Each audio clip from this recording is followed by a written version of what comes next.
নমস্কাৰ সন্মানীয় কৃষক বন্ধুসকল, মই হাতীমে আজি আকৌ পুনৰে আপোনালোকৰ মাজলৈ জিকা খেতিৰ ভিডিঅ' এটা লৈ উপস্থিত হ'লোহি। কথা হ'ল, আপোনালোকে মোৰ ভিডিঅ'টো কোন ঠাইৰ পৰা চাই আছে আপোনালোকে মোক কমেণ্ট কৰি জনাব। মোৰ ভিডিঅ'টো স্কিপ নকৰাই ভাল হ'ব, আৰম্ভণিৰ পৰা শেষলৈকে নিশ্চয় চাব। তো জিকা খেতি কেনেকৈ কৰিব লাগে আজিৰ এই ভিডিঅ'টোত আপোনালোকে সম্পূৰ্ণ তথ্য পাব। মই আজি আহিছোঁ অলপ দূৰলৈ, কলাইগাঁৱলৈ, আপোনালোকক আজিৰ জিকাৰ খেতিৰ ভিডিঅ' এটা দিবৰ কাৰণে। তো মই নিজেই পঠিয়াইছিলোঁ গুটি কিনি, বিধানটো মই নিজে পঠিয়াইছিলোঁ 1 বিঘা মাটিৰ কাৰণে। তো দাদাই খেতিত গুটি দিলে, তো গজালি মাৰিছে।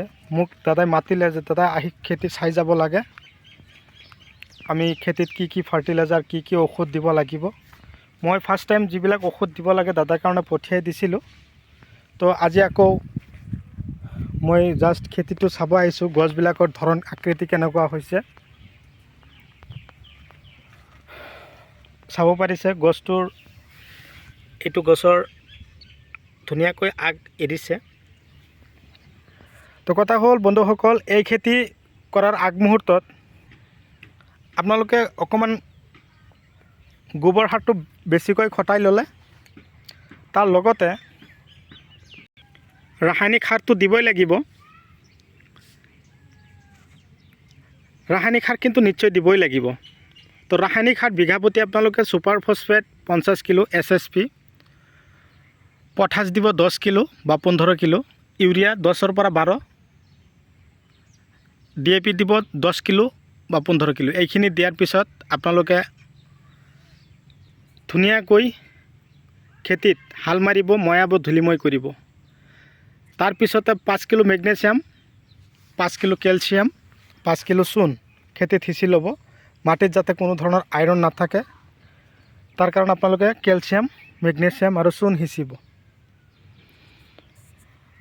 সিঁচা হ'ল, তাৰপিছত আপোনালোকে গুটি দিব। গুটি এটা গুটিৰ পৰা আৰু এটা গুটিৰ দূৰত্ব 3 ফুট আৰু শাৰীৰ পৰা শাৰীৰ দূৰত্ব 5 ফুট ৰাখি আপোনালোকে লগাব। এইটো খেতিটো চেম দাদাই সেনেকৈ লগাইছে। তো লগোৱাৰ পৰা আজিৰ তাৰিখত ইয়াৰ বয়স কিমান হ'ল, তো সবখিনি মই আপোনালোকৰ লগত শ্বেয়াৰ কৰি আছোঁ। যদি আপোনালোকে মোৰ চেনেলৰ নতুন ভিউৱাৰ্ছ হিচাপে আছে তেনেহ'লে মোৰ চেনেলটো ছাবস্ক্ৰাইব কৰি দিব আৰু কাষত থকা বেল ঘণ্টিটো লাহেকৈ বজাই দিব, যাতে এনেকুৱা ধৰণৰ উন্নত জৈৱিক, ৰাসায়নিক আৰু বৈজ্ঞানিক পদ্ধতিমতে কৰা খেতিৰ ভিডিঅ' ন'টিফিকেশ্যন অলৰেডি আপোনালোকে পাই থাকে। তো গছবিলাকৰ ধৰণ আকৃতি বহুত ভাল হৈছে। লগতো তিয়হো লগাইছে, তিয়হৰ গছবিলাক ধুনীয়াকৈ আগ এৰিছে। মই আজি তিয়হৰ খেতিৰ কথা আলোচনা কৰা নাই, ডাইৰেক্টলি মই আপোনালোকক জিকা খেতিৰ ভিডিঅ' দিবলৈ আহিছোঁ। মই জিকা গছবিলাক ধুনীয়াকৈ দেখুৱাই আছোঁ, ধুনীয়াকৈ আগবিলাক ওলাই আছে।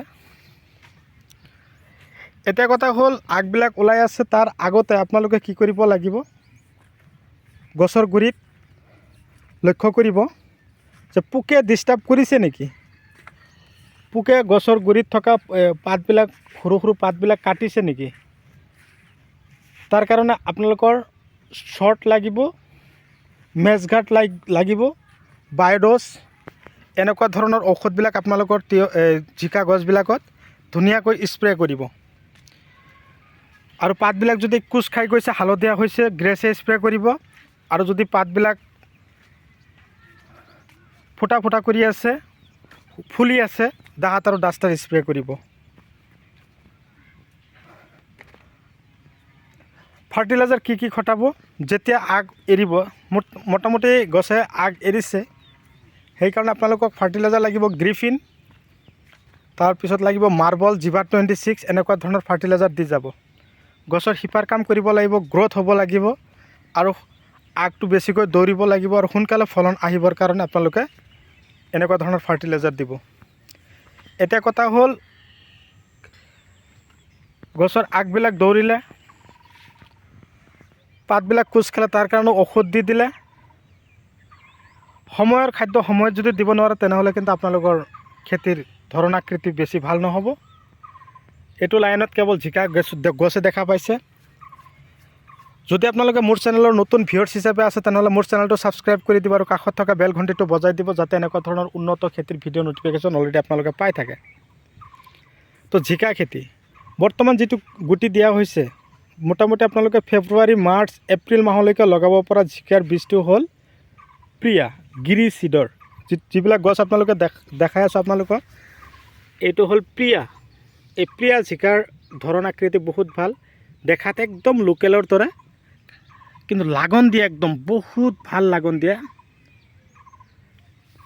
তো বন্ধুসকল, আজিলৈ আৰু বিশেষ আলোচনা নকৰোঁ, আজিলৈ এইখিনিতে সমাপ্ত মাৰিছোঁ। পৰৱৰ্তী ভিডিঅ'ত পুনৰাই লগ পোৱাৰ আশাৰে ধন্যবাদ।